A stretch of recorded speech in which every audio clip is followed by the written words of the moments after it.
Pemirsa, hingga bulan Oktober 2025, vaksinasi rabies pada hewan penular rabies di Kota Denpasar sebesar 92,58%. Jumlah tersebut telah melebihi dari target ditetapkan Dinas Pertanian Kota Denpasar sebesar 91,2% dari total estimasi populasi 82.545 ekor hewan. Meski melampaui target, pelayanan vaksinasi rabies tetap dilakukan hingga akhir tahun 2025.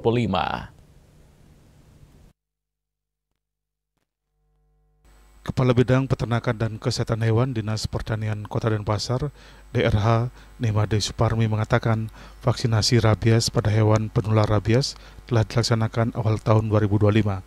Hingga bulan Oktober ini, vaksinasi rabies telah dilaksanakan pada 76.418 ekor atau sebesar 92,58% pada hewan penyebar rabies dari total estimasi populasi tahun 2025 yaitu 82.545 ekor. DRH Suparmi mengatakan capaian vaksinasi tersebut melebihi dari target yang ditetapkan sebesar 91,2%. Vaksinasi dilakukan dengan metode door-to-door dan melibatkan perangkat desa dan kelurahan melalui pembentukan tim siaga rabies.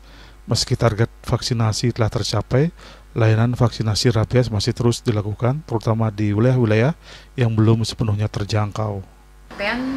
Pengendalian kasus rabies yang kita lakukan di Dinas Pertanian Kota Denpasar melalui program vaksinasi rabies sudah melebihi target yang kita tetapkan, yaitu sudah mencapai 92,58%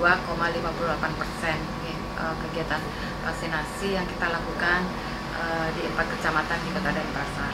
Pun sudah mencapai target, kami tetap melakukan kegiatan vaksinasi.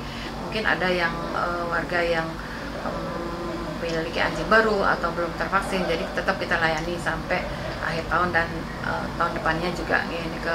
Kita memberikan pelayanan kepada warga untuk melakukan vaksinasi rabies pada hewan peliharaannya.